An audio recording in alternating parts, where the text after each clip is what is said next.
Hey, everybody. Welcome to the Fix Your Follow-Up Workshop. I'm super excited to be here today. What we're talking about is what to do when you have tried it all. And that's a struggle that we all have, and you're still not really getting those B2B clients that you want. And I am joined today by the other part of the Solo Biz Hacker Collective, Solo Biz Systems. We have Jasper Blake. Hi, Jasper. Hello, hello. Good to be here. And Krista Stockfish. Hi, Hello. Krista. And so they will be interrupting me with insights too, and helping you guys out in the chat. But again, just feel free, since we are a small group, just to pop in with your questions. And if you're watching this later and you have questions, you can go ahead and email us, and we're happy to answer any questions you have. So if you're like me, like your calendar looks crazy. My calendar looks a little bit like a giant Tetris. And so I have clients that I'm coaching, I'm following up with leads, I'm writing proposals for new business. And when I think about it, I'm posting on LinkedIn, even though I tell people to post on LinkedIn. I will have to admit things get kind of crazy and I don't always keep up with it. And so this is like what when I talk to people, mostly what their calendars are looking like, really, really, really busy, a lot going on. And there's something missing here. So who can tell me what's missing in this mix of marketing activities? Right, follow Okay. up. You get an A. Yay, Nelson. That's exactly it. Like people just get they don't aren't doing the follow-up because they have all this other craziness going on in their schedule and in their life. And it's not because they don't care about the prospects, and it's not because they don't want to get the business or anything. It's because there's no real structure to the outreach. It's not in any kind of system. It's a bunch of little calendar invites that you've given to yourself to send people a follow-up message, or maybe if you're being a little bit more advanced, you're like scheduling things in Gmail. You know, you talk to someone, you schedule the follow-up in Gmail for 2 weeks later. That works, but you have no visibility in it. So, you're doing all the things, you're coaching, you're following up, you're writing proposals, but you're not really doing the thing that actually makes the biggest difference over the long term, and that is follow up. And so it's not the effort. Everybody puts in the effort. I have not worked with a single person. Well, no, actually, most of the clients I work with do what they're supposed to do, and they're trying. Everyone is trying, but they're not tracking anything. The messages sound kind of weird because they just downloaded a template from somewhere. And so their messages all sound like these marketing bros from the Midwest. And so, that's not great if you're, a female coach from New Mexico. Like you don't sound like that. So it sounds kind of weird to people. The follow-up just happens in little bits and pieces and bursts. And so it's not very consistent. And so that's why we've had to, within Solo Biz Hacker, become a lot more intentional, which is why we kind of stole Krista on board a little bit to help us develop some systems to make this work. And so overall, that became the roadmap that we do with people to help them with their follow-up strategy, is because looking at everything, looking at your ideal clients, looking at all of these things, rather than just following up when you can and then just feeling guilty when you don't. We don't ever want your marketing to feel like a gym membership or that treadmill that you bought that you keep throwing the clothes on. It's the follow-up is really the key, and it's really, the most important part. So you guys who are on with me live have heard me say this a million times, but I'm going to talk about it. Um, when you initially reach out to somebody, they do not want to buy from you. 3% of the people that you reach out to are going to respond to you saying, "Hey, let me know more about your services."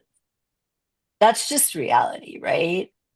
Um, how you move people up the pyramid to that 10% that are like thinking about it and considering their options, or even the people who are open, which is another, 40% of people who are open but not buying right now. How you move people up that pyramid is consistency. Every message you send is another ticket in the raffle bowl, right? And so you're moving people up, and your people need time. They need gentle reminders. They need to marinate a little bit.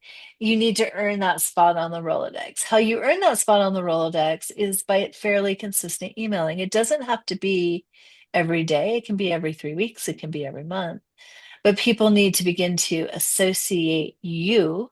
So they're associating Nelson with green energy because they see Nelson and he's talking about green energy all of the time. So when they have an opportunity that they either think that Nelson needs to get involved with because they need an extra little partnership, or they have a resource for Nelson to help him, they're going to reach out because they're seeing him like clockwork every 2 to 3 weeks. And it might be 3 or 4 months before somebody bites, but that's okay because you're setting the rhythm and you're sort of letting things, move. So, what I have found though in the world of AI is that the content of the messages sort of needs to change a little bit. So what we used to do with people, and Krista Jasper, you probably remember these days, right? It was very heavy on content, content, content, content, content. Well, nowadays everybody can get as much content as they want on any subject they want at any time. They just go to their little buddy therapist, ChatGPT, tell me all about Pinterest. And then ChatGPT is going to spit out all of this stuff about Pinterest. And people think that that's correct information. It's not always, but people don't know that. And so people aren't as interested in information anymore because they can get the information. It's easy. What people are interested in is transformation. They're interested in solving the problem that they have. And what people are realizing about AI is that, yes, you can get information, but it still takes expertise to evaluate that information within the context of your expertise. And that's where you need a person to go to have that conversation with. Because ChatGPT may or may not be telling you the truth, but it'll give you the basic information that you need. And so that's what our change is like we are not in our messages like doing content. We are building relationships even more than we ever had before. So the 3-step framework that we use in our roadmaps with people is one is re-engage. So, and I made this mistake recently. I was sending out an email for I help out with Connect 365, which is a whole nother product. And I sent out this email to past clients, right? And my first thing that I said was, jump on a call with me. And I hadn't emailed to these people in 2 years. So that was the wrong first email to send. You need to re-engage with people. You need to have a genuine check-in and see how they are and remind them of you as a person versus, hi, I'm back. Jump on a call with me right now. Like, not very many people are doing that because it's not the right play. So instead of doing that, what we're recommending is you have a genuine reconnection with someone. If you have the kind of contact list where you have a little bit of information about people to merge into your messages, that's even better. So it's an extra little field on your contacts where you have like a sentence of personal information. So I can say to Jasper, hey, Jasper, last time I talked to you, you moved to Panama. How is that going? That's just something that I have in my merge field. But when Jasper gets that message, that's a very personal message to him. And he can write back and say, I have not worn anything but t-shirts in 3 years because Yeah. it's so bloody hot here. You know? I actually have a good example of that myself from the other day. I saw a post by a coach. She was sort of came from the corporate world and wanted to get out of that world and started coaching other people who were looking to get out of that world and spread their expertise. And she had a post on Facebook I saw. I interviewed her on our Paycheck to Passion podcast like 10 years ago. And I saw this post and I thought, this is someone I need to reconnect with. And that's what I did. I just said, hey, it's been a while. I don't know whether you remember me. I interviewed you on the Paycheck to Passion Has podcast. that And been 10 years? Oh my it has, gosh. yeah, yeah, yeah. And yeah, and she immediately said, "Yeah, sure, yeah, I'd love to talk to you, catch up," and that was it. So it's finding those little connections, Mhm, where you had something mhm. before that you can reignite. And it's really important to do that these days because just sending the templated hey bro message doesn't work as well anymore. The second part is a reminder. So this is where there is content, but it needs to be pretty specific and pretty transformative. So if they're like in Nelson's case, I'm using you as a guinea pig because I see you on my screen. Um, like in Nelson's case, if there's a recent rule change that happened, maybe nationally, that has changed how renewable energy is being treated, I would have that in your sequence for a while if you have a very specific workaround that people might consider. So, yes, the federal government is doing X, but the state of Texas is doing Y, and you might want to consider Z. And so, yes, you have to keep on top of this a little bit more to change those out when they no longer become relevant. Like, I don't, every once in a while, I still get emails from people about COVID because they haven't changed their sequences. Yeah, right. So are you enjoying hanging out at home for COVID? I'm like, well, gosh, that's been 5 years.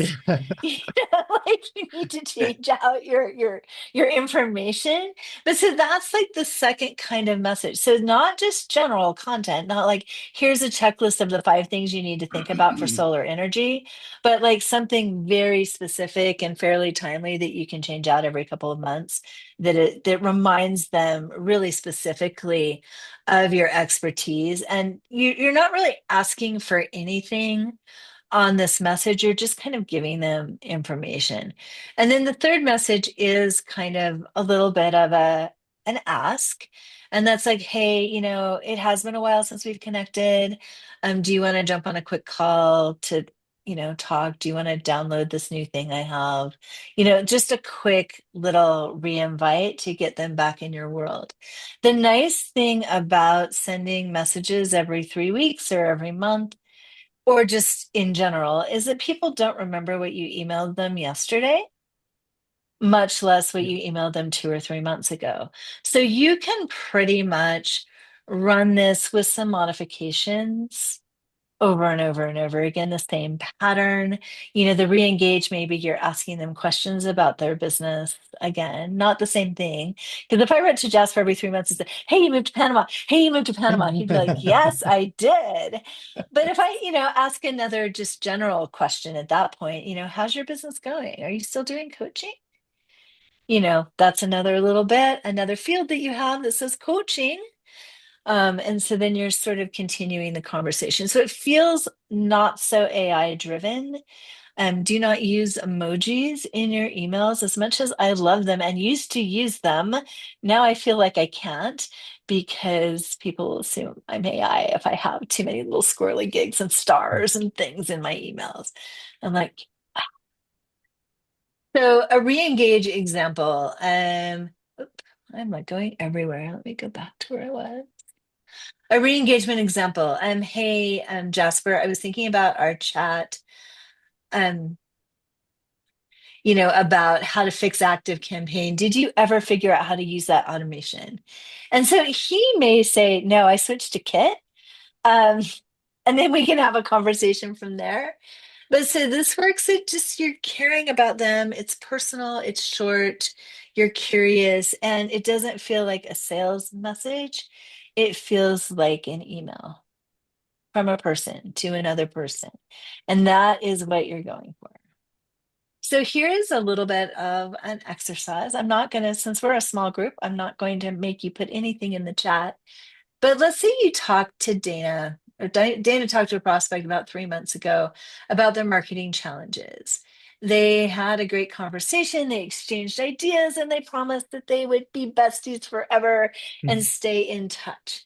Now, the problem is that Dana's prospect has ghosted her because she's moved on to the new bestie that she met on LinkedIn and promised to stay in touch with. And so Dana's feeling a little bit awkward, like reaching out again. So Jasper, what would you say to Dana in a way to reopen the conversation, like in a natural way? Yeah, well, I mean, the first thing is to reintroduce yourself. So how are you, Dana? It's been a while. This is what we did last time, or this is what we talked about last time. So it's a reminder of who you are, because chances are she may not even remember because it's just one of a lot of different conversations. So it's the context. I think a Mhm, reminder of the context in when you spoke last would be my first sentence. mhm. So Krista, if you got a message from Jasper saying, "Hey Krista, it's been a while since we've talked. How was your daughter? Did she enjoy her trip to Japan?" How would you respond to that message?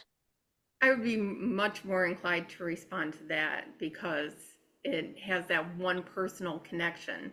So I Mhm. know he's not just sending that message to 30 other Yeah. people, which Well, you're just the thing bombarded is, with. he could be, and that's the thing, is if you have an additional field in your merge for that kind of message, it is a little bit of extra effort, but the effectiveness of it is hugely greater,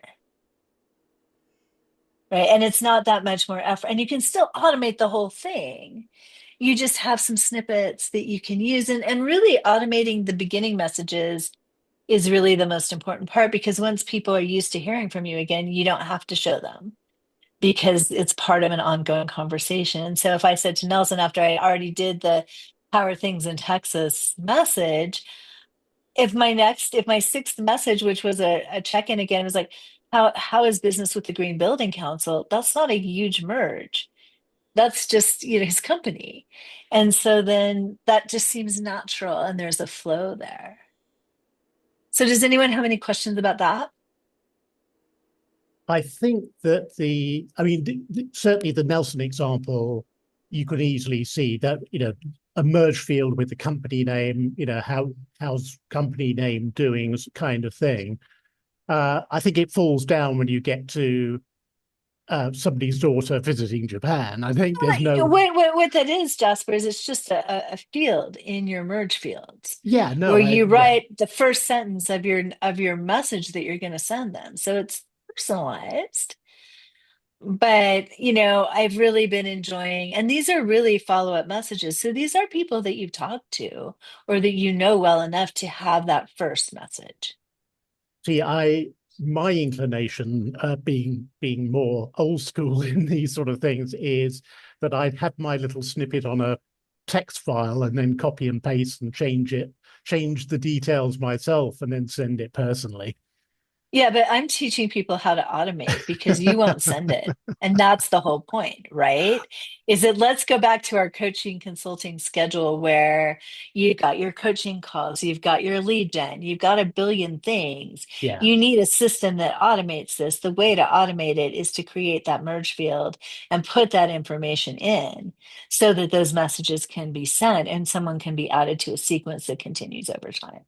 yeah, So and I yes, think, you can be old school, but your schedule's not as busy as my schedule.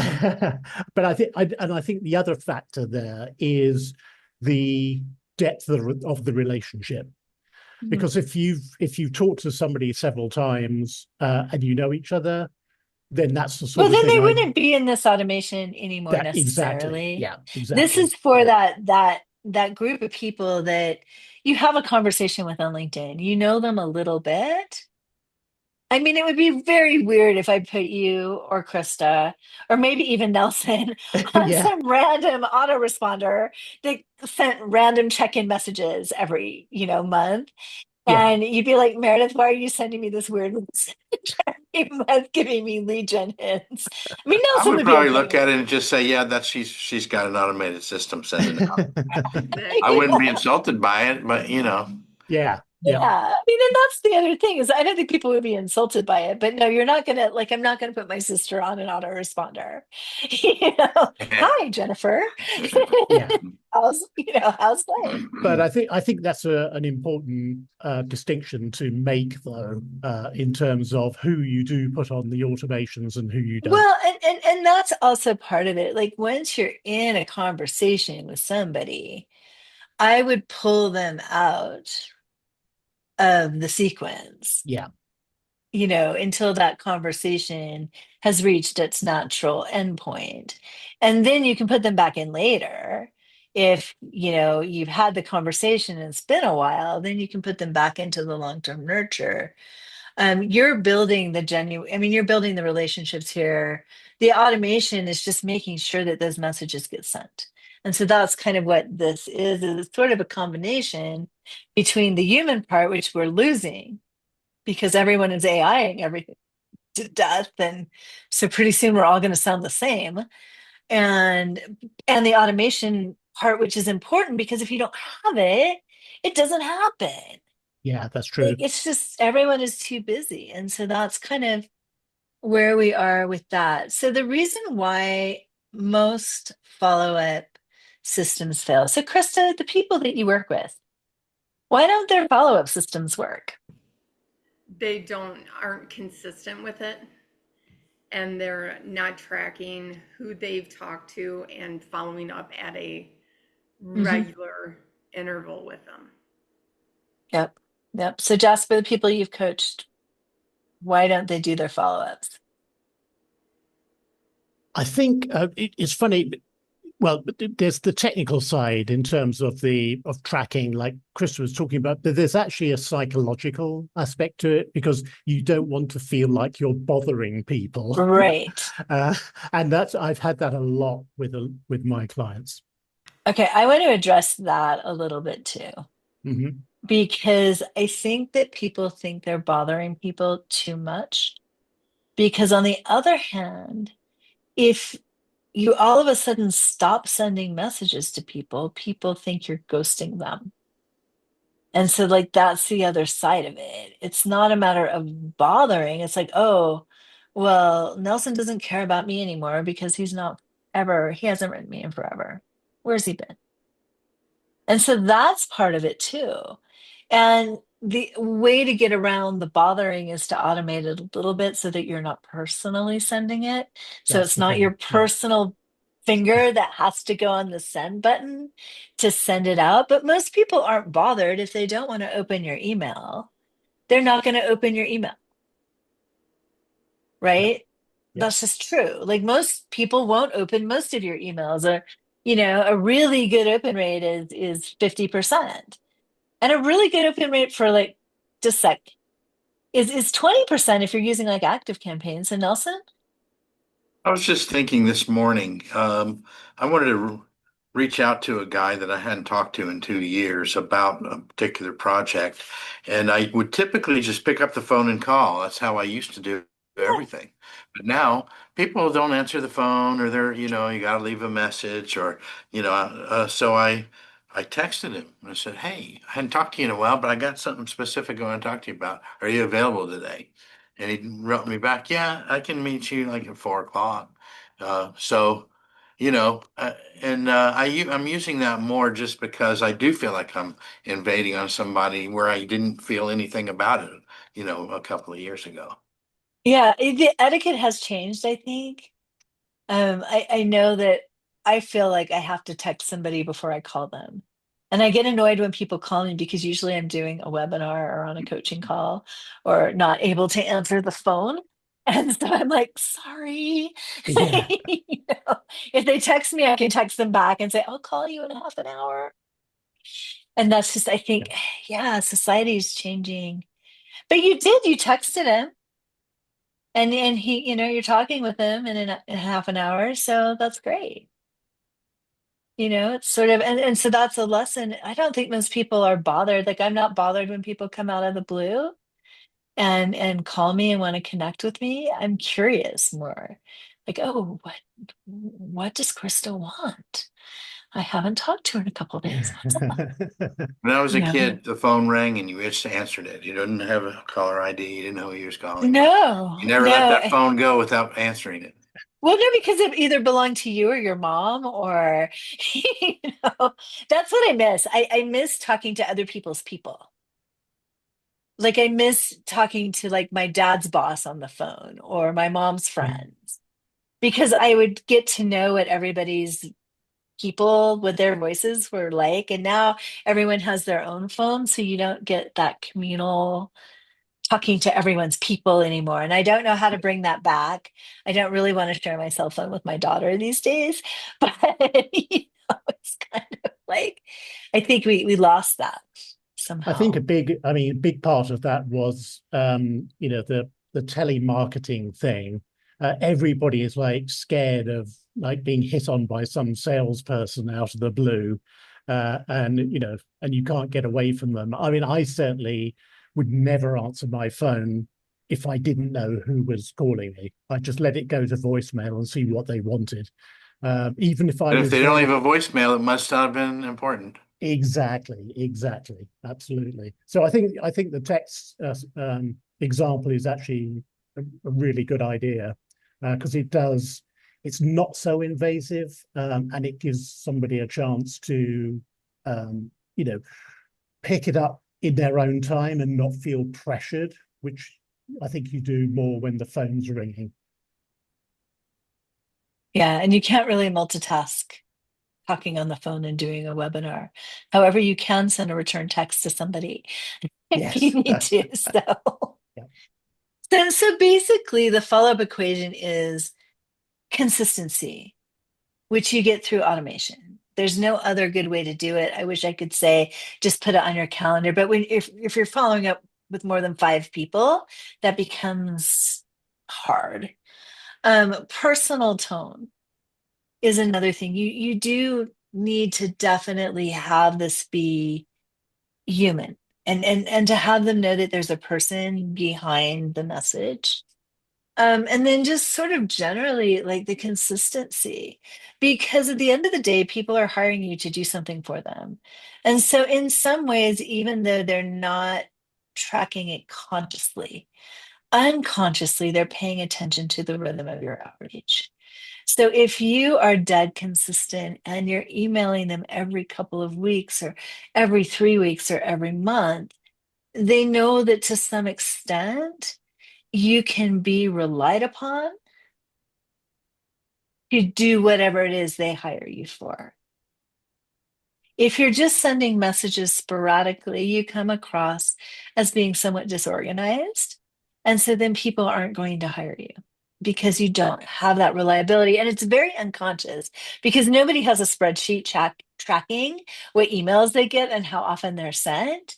But they do know if you never email them, and they do know if you're emailing them every 30 seconds. Like both of those extremes are, I don't really want to talk to someone who's emailing me all the time because they are bothering me. Yeah. But if someone's emailing me every once in a while with something really good and really transformative, or a real genuine outreach, or a really kind of nice light invitation, I am all about that. Now that, So that if I can just interject there, because that's another interesting thing that always used to come up with my clients in terms of not being able to do the follow-up. I don't know what to write was another Mhm. consistent Yep. thing. So, that again, it's like because of that, it just like puts a stop to all the effort immediately. Oh, I don't know what to write. Maybe I'll go on and do something I do know what to do.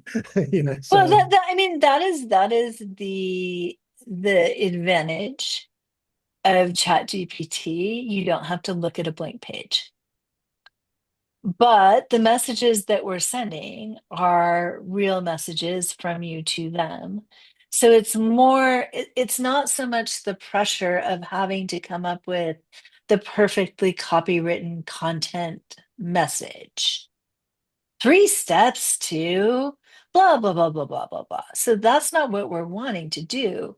We're wanting to send a genuine message to somebody, seeing what they're up to in their business and seeing what they're doing and if there's any way we can collaborate. So that's a networking message, and it's a lot easier to write than a copywritten content. But if I'm stuck and I don't know what to write and I'm staring at a blank page, I will go to ChatGPT and get some ideas, and then I'll rewrite the whole thing to make sure it's true Yeah. and to, because it's not always true. Like that's the thing. And that's, this is just showing my age that I feel like if the computer is telling me something, it should be right. Like if I'm putting numbers into a spreadsheet and in the spreadsheet, I say 3 + 3, it better come up 6. Yeah. I'm going to think something is really wrong if it comes up 7 because it's you're putting data in it. It should go through equations and come out right. ChatGPT is a whole other way of looking at that. And half the time it just it mixes up my clients. Like I'll be talking about Jasper and it'll start talking about solar energy. And I'm like, Jasper lives in a hot place, but he has nothing to do with solar energy. So that's why you need to be really careful and not ever ask it to do anything that you don't personally have expertise in. But it's a great way to have an outline written for you, have a place to start. So now I don't know what to write is less of a thing. The other thing is, go back to what I said in the very beginning, is that most people don't remember what you said to them 5 minutes ago, much less a month ago. So you can very easily come up with 3 or 4 messages and just repeat them forever. Changing them, changing the questions a little bit that you're asking. But it's not, you can be templated within yourself and within the templates that you want to create. And so that's kind of, the difference. But again, mostly be human and be a person and be genuinely curious about people. And then it's kind of easy to figure out what to write. Well, I So I think that do have, mhm, sorry, go just ahead. one other. I mean, that is the key point. I think that in any form of marketing is always make it about them, not about you, and then that way you'll get a much better response because they care about themselves, not you. So, Right. So I do have a resource and I just put it in the chat, hopefully to everyone and not just to Krista, because Zoom has changed. oh yeah, So and so you have to make a copy of it. So make a copy. Okay, so this is the Follow It, Fix It workbook. We're not going to go through this together right now, but it is a resource to help you kind of think through what you need to do to create this kind of a sequence. So, like figuring out where you are with follow up, figuring out, are there 3 people that you could check in with, like just doing this manually to get a sense of how it goes? There is, a template here that you can use. We have a little bit of a template for the adding value or insight, and then we have another one for the re-invite. So this is just to kind of help you do that. And then if you want to spend 10 to 15 minutes a day, here's a little timetable that you can use to do that. Just a quick, you're sending messages, you're commenting on posts, you're doing reminder messages, you're inviting some people, and then you're reviewing the tracker. And then, so this is just basically a workbook to go through and sort of put this into practice without too much automation, actually, just in the beginning to kind of get a sense of how it works, and which is more and more. I'll send that link out with the recording to Okay. everybody who was here. So Okay. Perfect. Perfect. So this is the follow-up planner. Yes, but Nelson's got a Um, question. I was going to yeah. say, so Yeah. the follow-up is pretty much people that you already have engaged with at Hmm. some hmm point. Um, Yes. so what about the people, that you're trying to engage? So there are ways of doing that. Like you could work this the same way. It wouldn't be as effective, but you could connect with them on LinkedIn, look at what they're posting about, like specifically. So, hey, Meredith, I just connected with you on LinkedIn. I really like that post you wrote about Rotary because, I write a lot about Rotary on LinkedIn. Um, I'm looking forward to, figuring out how we can collaborate in the future. Because in your case, that's what you're trying to do. And so that would be the first message instead. So you need to find something personal about them. And so LinkedIn posts are probably a good way to go, but you need to figure out what they're posting about really. So you can't just guess.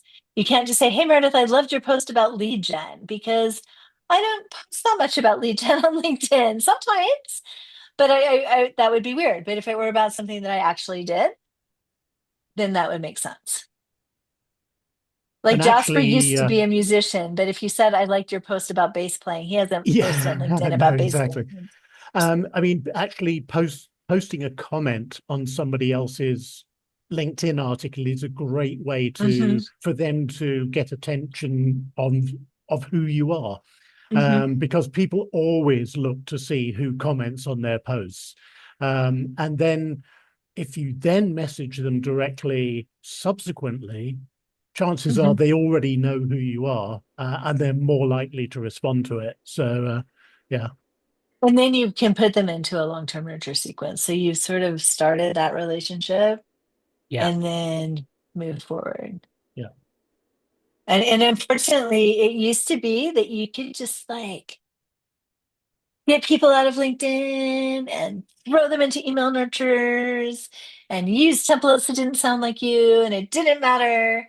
But Yeah. people are becoming a lot more savvy about that it doesn't work as well as it used to, which is maybe okay, which is maybe, maybe that's all right. Um, Harder for us, but probably in the grand scheme of things, if the goal is to build relationships, maybe better. And so, and if you don't pay attention to your prospects, most good potential connections, it's not like people don't like you. It's just that things float away because you're not staying on top of it. And so, you're starting from scratch, you're starting over all of the time. With if you're putting, Nelson, you have a system, but if you're putting people in a system, then you kind of stay top of mind over time. You can grow relationships over time because in the real world, relationships do grow all the time. You have people who hit that point over and over again. And so they're always warm leads in your pipeline and the revenue becomes more predictable over time. And it's a long game. I wish it were a short game. I wish I could just say, I'll send you 3 messages and you'll sign up for my thing. That would be amazing. I would be able to quit my day job if that were the case. But we're not there yet. So basically, where a lot of people on this call have been, random follow-ups, missed opportunities, scattered contacts, cold prospects. And so now what we've done today is help you understand the gap and helped you figure out what part of the equation was missing in your follow-up system. And so where we all want to go is, consistent conversations, booked calls, and clients that remember who you are. It's no good to give people a lot of information, right? And then they don't remember who it was that gave it to them. So then it doesn't benefit you. Like they know everything about everything and you taught them so well, but then they don't know who it came from. And so then you miss out on that opportunity because you didn't follow up with them despite like giving them like really good information.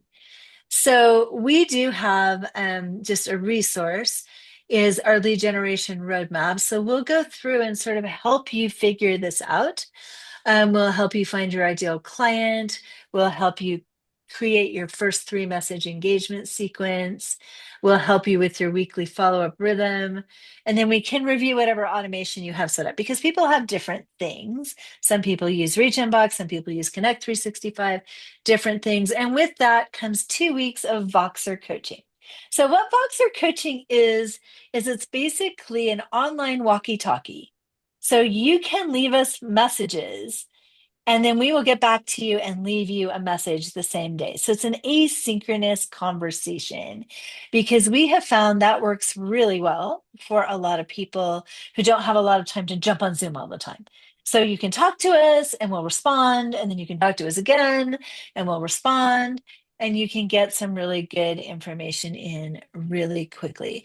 And so that's just sort of a resource that we have for you.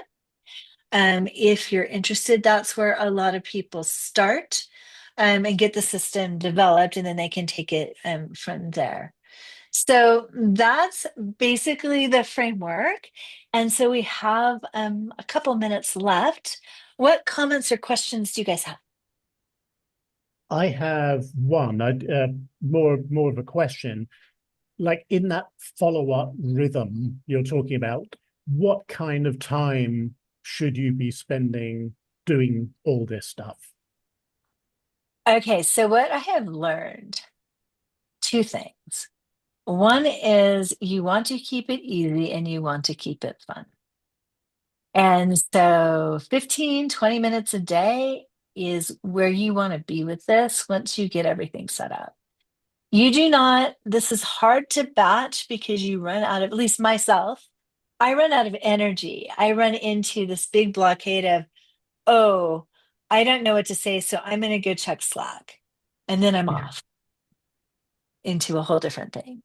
So I find that attaching it to something that you do. So what works for me for the follow-up that I do is it's the last thing I do before I close everything down. So at about 4 o'clock, I'll start doing LinkedIn. I'll start doing follow-ups. It takes me about a half an hour. I have playlists that we developed for LinkedIn. So I use my little playlists and I have activities that take about 4 minutes each, and I one song, one song, one song, one song, and I spoonful of sugar my way through it. Just because it helps to do a little bit at a time. Um, for email, you can batch it. Like there's no rule that says that you can't. I just find that the quality is a lot higher if I'm doing a little bit than if I'm doing a lot. Now, for LinkedIn, which we also talk about sometimes, you can't really batch it because you're limited on how many connection requests and how many comments and how much you can be in there. LinkedIn gets mad if you spend too much time. They're very much like Yeah. habit people. So, you are where you are and you're doing what you're doing. So So, the yeah. other question I had was like, what would you use to track those conversations or the outreach? Say I've identified a person I want to try and connect with. I send him an email on Monday morning with the view of following up again a week later. I mean, how do you track Okay, that? So you, so what but I do if I'm not putting people in a sequence, right? So I have a call with Krista and I say to Krista's like, well, I'm not sure. I'm going on this big European cruise. I'm not going to be back for 2 months. Come talk to me in January. And so what I will do is I will go into my Gmail and I will compose my follow-up message to Krista for January. And I will schedule it right then and right there because then I still remember who Krista is and I have some thoughts about what we talked about and can just continue the conversation that way. As for CRM, people do it all kinds of different ways. You can do it sometimes within your email system. Like I know Connect 365 has additional fields that you can use and tag. So you can kind of use that as a CRM. I use something called 2 which is not a CRM. It's a note taking task thingy that is free. But when I have conversations with someone, I put notes about that conversation. And then when I go back to that person, I have it linked to their page. So I bring up their page and all the conversations I've had with them are on that page. So for me, it's a very simple way of keeping track. It's, very light because if you made me do Salesforce, I wouldn't do it. Like I just wouldn't be filling it in. So there's a balance there, right? Between keeping track of people and knowing yourself and knowing what you're willing to do. Because if you're not willing to do all the complicated stuff, it doesn't happen and you get sloppy with it. And then you don't have a good system anymore. Yeah. And so automation is kind of key, even if it's very light, even if it's just like, hey, Nelson, I'll talk to you in a month, and composing that message already when when I'm off the phone call and scheduling it for a month, that sometimes makes sense. But sometimes I'll talk to people and it will be clear that, yes, I can follow up with them in a month, but they're not really going anywhere with me in a month. So I might as well just put them in a long-term nurture because that would be the follow-up I'd send anyway. So then I just put them Yeah. right in that sequence and, kind of forget about them until they come back to me.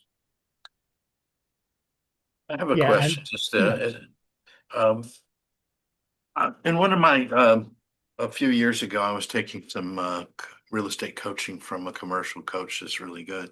And one of their things that they asked you to do before you even came in to meet with them is make a list of 100 top people you want to do business with, and Okay. then make another list of 200 people that you may know, you may not know, but that you'd like to try and reach out to. And then the third is, within the year, if you had just had reached out to people, make a list of 400. So you got a 1, 2, and 400 list. Wow. So 700 And people. Okay.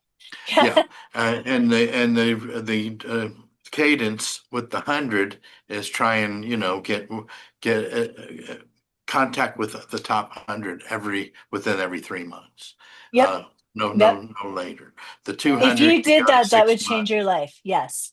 Yeah. So it seems like, that's a lot of people to reach out to, of course.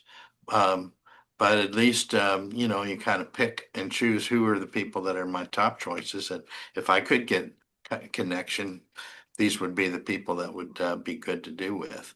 And it seemed like that would Yeah. work pretty well in the sequence that you're It proposing. absolutely would. And then you wouldn't be, once you got people into sequences, that second quarterly connection with those 100 people would happen. And you wouldn't have to worry about it too much. So that would be just kind of a routine thing. Yeah, that makes a lot of sense. Any other Yeah, I think questions? the where it sort of falls down is getting them into that sequence is fine and dandy, and they're getting the emails, but it's when the relationship goes to the next level Then you take that them out of the sequence, that's right? right. But that's where you really need that system to track them with personal message. What did we talk about last time? And that's Um, what I use Two's app for. Like yeah, that's why I have a sheet for each person within the Two's app. I have a link. yeah, And then I go to that link and like notes from every conversation I've had with that person are there. And so then I just write the new notes on the top. And before I talk to them again, I review everything. yeah. So I can remember things about them. So yeah, I mean, and that's where you get into the CRM, and it is important to kind of keep track lightly so you don't confuse people and you don't, you're not saying the wrong thing to the wrong person, especially if lately I've been talking to a lot of people. So it's kind of, if Exactly. you're a Yeah. coach, that's really easy to do. So any other questions? All right.